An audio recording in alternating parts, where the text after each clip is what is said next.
We're gonna be watching GH Tusk from Team Nigma. I think roaming is one of my weaker suits at the moment since I actually haven't played a lot of Dota as of recently. So it's gonna be interesting to see like what GH does throughout this game, like how he roams around the map and the plays that he makes. Start of the game, he buys Boots and Tangos. Interesting. We're gonna go to Radiant Vision. We want to see from his perspective only. He skills up Tag Team from the very beginning, and we can see here that instead of starting top lane, he starts bottom with 3 heroes, and he wants to utilize his Tag Team. That's what it looks like, right? So they're sitting on the hill waiting for people to come up there. Normally in pubs, you see like the offlaner and the support like two guys top, 2 guys bottom, but in this situation, because he's playing Tusk, he wants to start as 3 in 1 lane, so that they can better utilize Tag Team. And he goes instantly to the other rune, and they get 2 runes, while Bristleback is thinking about creep skipping top lane. And top lane is not a very weak lane, so GH knows like top lane is not an easy lane to fight 2v2.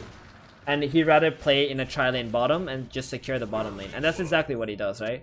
So we're gonna go back a little bit and see the angle that he came from. He took the rune there, then he walks from behind when the lane meets here, and he walks straight into the Beastmaster. Oracle casts his first skill. Third skill, Tag Team, everybody does a bunch of damage, and they get a free kill. Then he's still staying bottom. He still wants to punish the Beast lane, maybe. Nope, he now levels to top. While the Slark is farming the big camp, so what he did here was like, he first utilized the Tag Team by getting the double runes bottom, because they know they can't get the runes top against Slark Bounty. It's too strong of a lane. And then he secures the bottom lane by getting a first blood with Tag Team, right? Because the more heroes hitting it, the more damage and slow there is. And then he TP's top lane to help the Bristleback's lane out, after securing bottom lane already a little bit. And this way, he's also getting XP, instead of like having 3 heroes bottom all take XP like that. He runs into the bounty, helping the Bristleback, who was creep skipping and getting annoyed by the bounty hunter. Just making sure that nobody screws with the bounty too much, with the Bristleback too much. He even stacks the camp for the Bristleback, because this Bristol is planning to like play in this area of the map the entire time, just creep skipping, going in circles, and casting Quill Spray. Now he sees that Bristol is very low, he might die. Maybe he's thinking, oh, I can pick up the creep wave if the Bristol dies here.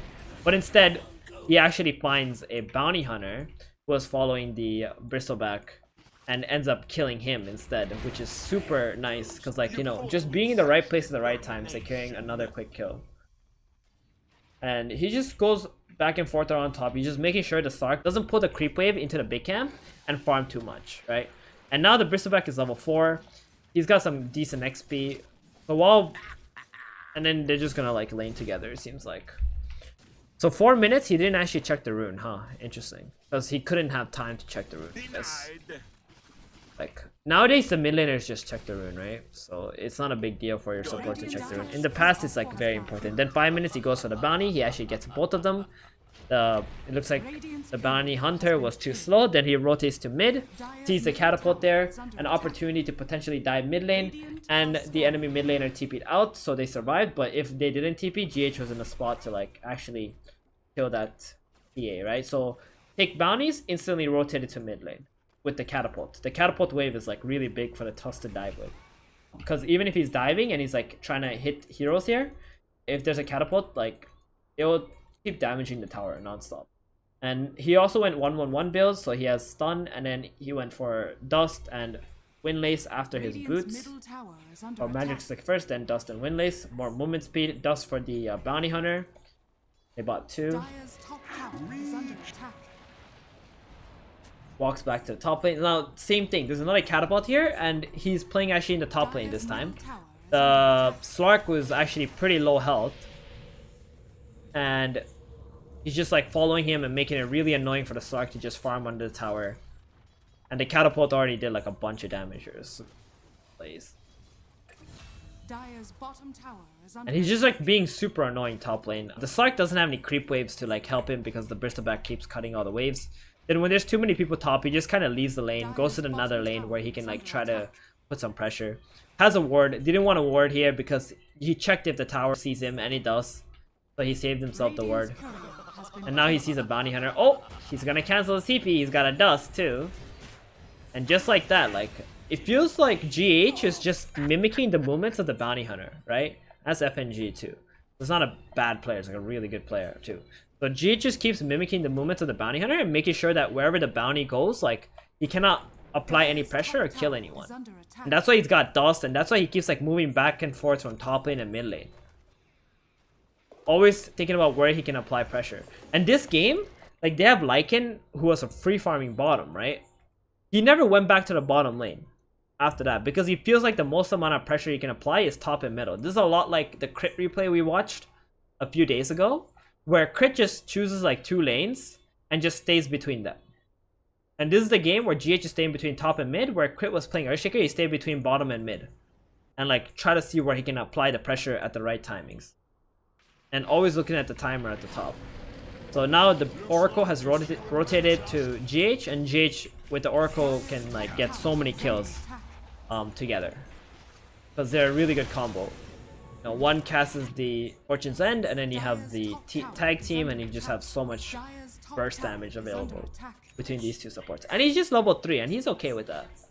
Now he went from top, he had nothing to do there. He went middle, nothing to do there. Now walking to the bottom lane, he's Lycan, he's got a shapeshift and connects to the Lycan to go on this Beastmaster, but he doesn't have any mana, right, to activate shards and snowball. Because if he activates shards, like, Beastmaster can just possibly TP out. Or if he uses snowball, Beastmaster can also just TP out. And this Lycan didn't feel like he wanted to ult yet. And now the Beast coming into a position where there's a ward and they just get the Beastmaster super easily like that.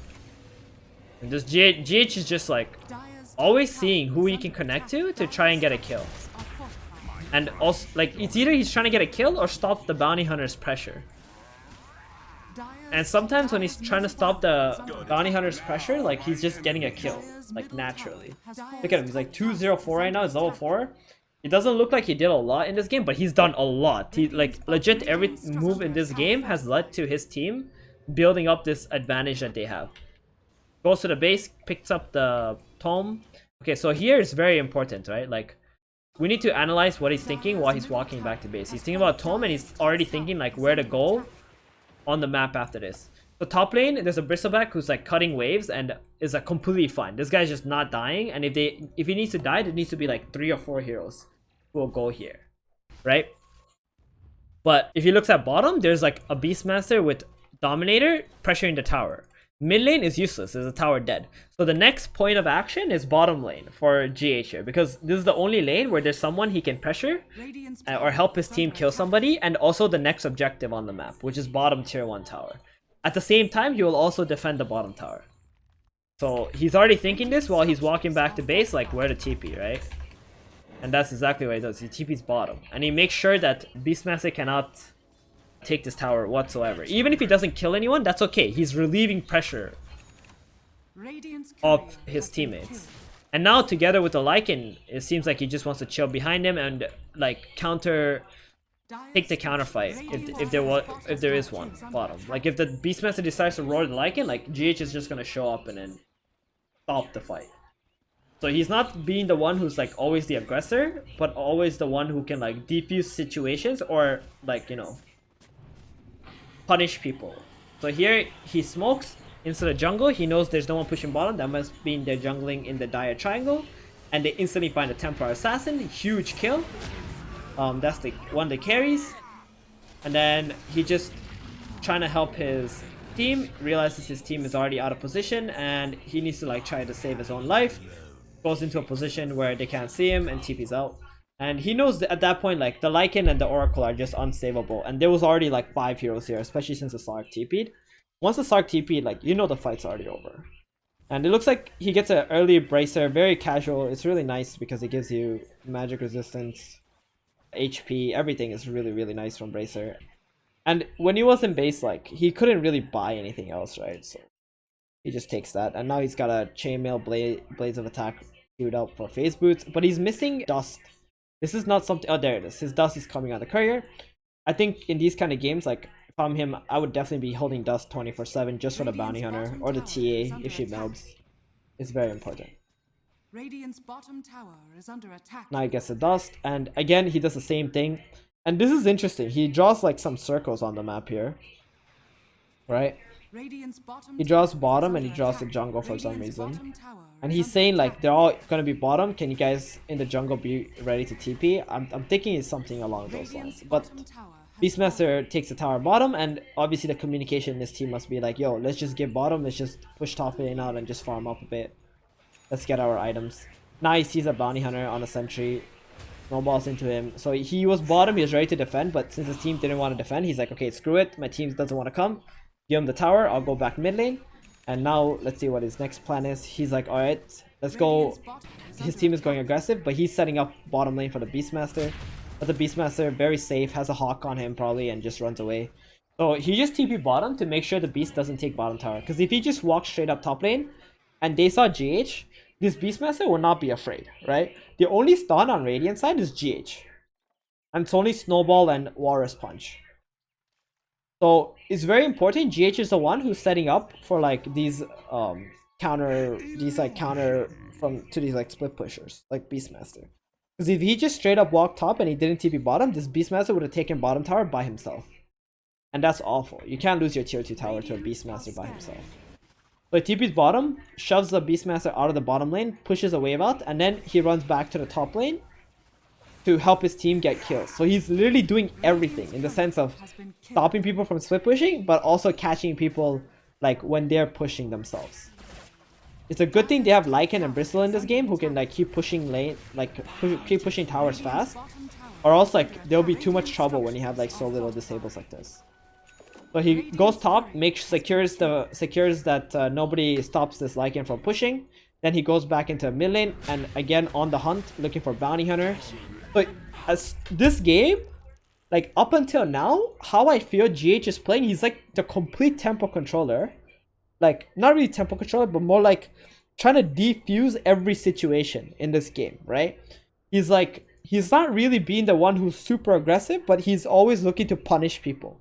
When anyone tries to stop his team from taking towers, he's like going to help them, right? But if he's not helping someone take a tower, what he's doing is he's always looking to catch other people who are like preparing to be in a position to do something. Like this bounty hunter is in a position to like snipe couriers, ward behind towers and stuff, right? So he's like running middle, like trying to look for that guy because top lane, the tower's already dead. Nothing to do there anymore. Bottom, when Beastmaster was pushing, he's the first one to TP because he's the stunner, right? And the moment Beastmaster sees him, he just runs away.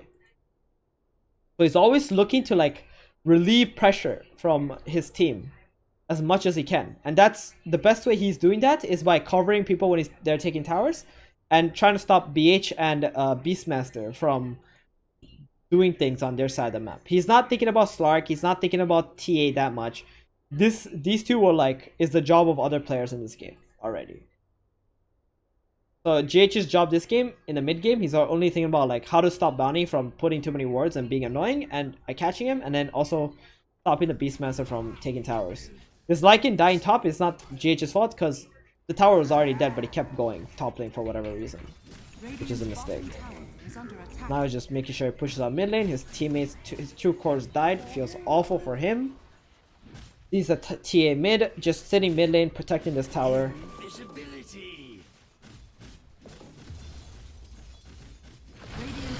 Ooh, interesting. So here he was doing a bit too much of an aggressive maneuver of pushing the mid lane. Like he doesn't need to stay here when there's no vision and he actually saw people walking down the ward. And suddenly he put himself in a really bad spot. And he's gonna die from this, right? Like he's dead from this, 100%. And that was a mistake on his end. I think he just kind of like lost focus or tilted or something because his 2 cores died top. But he shouldn't be in the river with like 1 creep left and he has no vision of the enemy anymore. And suddenly like Dire has an opening to do stuff because all the stuns on Radiant side is dead, which is GH. GH really cannot afford to die in this game. And now the Lycan died back to back, which is terrible. And Bristleback died too. This was C-server, they'd be like, GG guys, GG. But to be honest, Radiant feel amazing right now in this game. But this dumbass TA, oh yeah, of course. Throws always have counter throws in pubs. You should always remember that. And here, this TA just like blinks in after this Oracle for nothing. And just killed. And now GH is alive. TP's onto the tower. Or no, walks into the thing. He got his phase boots now. Gets a nice juicy snowball. Make sure that like the Slark couldn't cast a spell. Gets that third skill off, punches a Slark, and this Slark is also feeding. And now next again, Gripstroke is feeding. So here, after they kill these guys, Dire should have went straight into Roshan, but this TA like threw the game, and the Slark kept going as well. And again, getting punished, and GH is not done. His job is this entire game has always been to chase FNG around the map. Now, Tusk is amazing against Bounty Hunter. Like, Tusk is freaking amazing because Bounty can't get away from ice shards, right? He needs to walk around in circles, and he has very low health pool. Why did he get the Iron Talon? Because there's no other items for him to take, right? He took the Iron Talon because there's no other items to take, and he still gets armor and attack speed. Like, his cores are always gonna take all the good items first, right? And then he's gonna get like whatever's left over in the game. So now they kill the bounty and they go straight into the Roshan pit. Lycan drops the Necro books and whatever, and this spell is really good at doing Roshan as well. And now after they got Roshan, they know there's nobody split pushing, so GH starts running into the enemy, finds a Beastmaster, casts some spells. He's gonna die here. That might have been a bit too aggressive on his end to do that, since Lycan did use his Necro book on the Roshan already. They could have waited and got a bit more map control before they started making plays like this. But Bounty Hunter buying back now, and the Beastmaster is not in a good spot. Does roar, but it's not that good for all this. I think GH shouldn't have rushed so hard. Thankfully for him, his team is extremely farmed at this stage in the game, the core heroes. The Slark though, my goodness, the Slark is a freaking beast. They actually lose Aegis right away, and GH TPing onto the outpost now that he's alive. Let's see what his game plan is. He's actually going to save the BB, and he's going to roll in, and the Slark is just dead. Very nice. The punch is so good, huh, against Slark as well. It does so much damage. And just like that, just chasing heroes one by one. It's like a full-on brawly game. And that's why these items are like really good in these kind of games where you get like Bracer and Phase Boost and stuff. He knows he doesn't need to get Vessel this game. So normally on Tusk you get Vessel, right? On a position 4. But this game he doesn't get Vessel because he's fighting against Slark, Beast, and Tia. Like none of these heroes like Vessel is going to have a high impact on, right? Slark will just purge it off instantly. He's not fighting against like DPs and Chens and like these healing guys. So. Or Bristlebacks. Okay, so now he's got an Invis, just gets a free courier. His team is rotating to him, so he's just going to screw around with the Slark a little bit now that his team is here. He resets. As soon as he casts all his spells, he resets. Wait for his next set of spells. His teammates all around him. He's calling his team to play around top and middle, since they're in a good position to like fight and they're pretty strong. Lycan dies top. So now things are starting to feel really weird for him. He's just like, alright guys, let's get out of here. Let's wait our Lycan. And he just shards backwards to block off the enemy from chasing his team.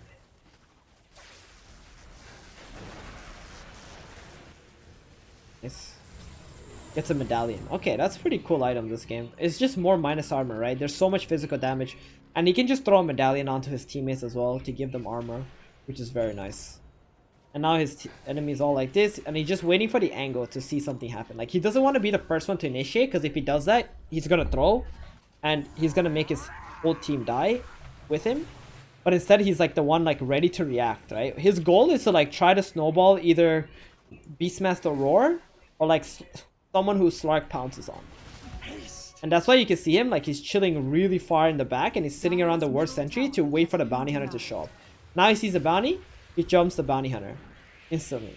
This is such a good play by him. Like, he's waiting for the flank around, right? And he's sitting around his Ward and Sentry so the enemy can't get that flank. He's not playing up here super close to his Bristol and Razor, because he's thinking who he needs to cast his spells on. So he's thinking like, oh yo, this Bounty is going to come from behind, which is super nice play by him. And because the Bounty instantly dies in the fight, like, Dire's taking a fight 4 versus 5. The moment they see Bounty Hunters start losing HP, Dire's thinking like, yo, Bounty Hunter started this fight, we gotta go now or something. But in reality, the Bounty just got caught by GH's positioning there.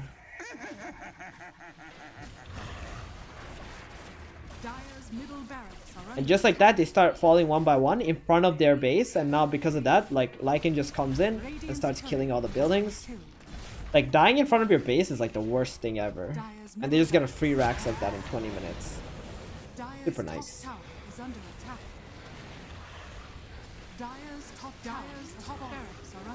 And right now, like, again, look at his positioning. He's not up here with his team, as even though he's a melee tanky unit. He's staying in the back, waiting for the enemy to cast spells, and then he'll run in and save his allies or stop them from casting spells on them. Like, he's not going into the fight whatsoever. Like, here comes the roar, and now he's just waiting, and boom, someone got roared. Okay, snowball them and save them, right, from taking any damage. Just like that. Like, your mentality as a support player is very important as to like what you're gonna do in fights, and always thinking about like how you're gonna cast your spells, which is really nice. So when he plays Tusk, he's very like defensive, and he's not the one always trying to like initiate the fights, right? You see some Tusk in your pub games, like they would freaking snowball in and just like start blasting people. But he has respect for the enemy. He knows that the enemy is the one who need to jump them because they're the one taking all the racks is right there, right? They don't need to like GH doesn't need to go in and jump them instead. He just needs to play defensively, wait for the enemy to cast their spells, disarm them, whatever spells they cast, and then there you go. Now like the fight's over. You already won. Really nice. He's always thinking like which enemy to disarm, like, and who they need to catch. And he caught this bounty hunter this game like 7 times, I swear. This bounty has 11 deaths, guys. Like, FNG must be hating his life that he has to play against GH this game. And here it is. Saves his allies, sitting in the front, tanking all the spells like a boss. Like, he literally just tanked all the spells for his team, and now his team can just go in and take the fight. But that was interesting. Let me go back real quick. How did that fight even start? So, it started with Oracle getting jumped. And then Razor getting gone on, and then he snowballs the Razor, so there's no stun on the Razor, and then he starts running into the fight because he doesn't want the enemy to like hit the Bristol and the Razor, right? He starts running in to give vision to give vision for his cores, so that his cores don't die, and he's the one who tanks all the spells, and that's exactly what happens, right? Like, this Tusk gets all the shit thrown at him. Double roared, right click down, and then this Razor can now like just freely run in, and everybody else can just freely run in as they wasted like things on the Tusk, and then GH just buys back right away and comes back into the fight because he soaked up all the spells for his team, and he already casted his spells. He already casted Snowball, he casted Shards. He had nothing left to do there anymore, so he just ran into the team, gave vision for his team, died, soaked up some spells, and then buy back. But it's like his mentality, like the way he plays is so selfless. It's so selfless, right? And he's not even trying to do anything fancy. And this is why this guy's like top 20 ranks in EU leaderboards all the time. Because he always plays like properly inside the games.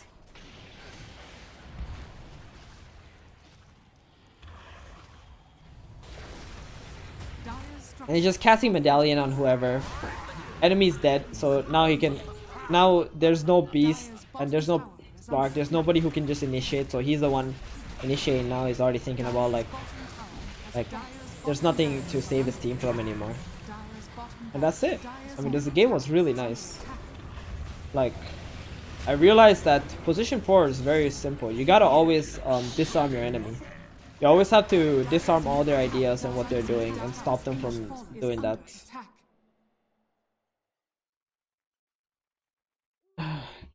So what I learned this game is like, when you play, especially with Tusk, like you need to start as 3 somewhere, and you gotta like maybe get a first blood, or like at least help win the lane, and then you can go help the other lane after that. I think that's kind of important, but you gotta let your other lane know that you're gonna be starting as 3 in one lane first. Or at least going for the boundary and you can go as 3. Then just play in 2 lanes. Like you play top middle or middle bottom, whichever lane that you start off in, and then the mid lane, and just try to like rotate between those 2 lanes. And sometimes like you don't need to actually kill anyone. You can just stop the enemy from like applying pressure to you and just buy time for your cores to get fat.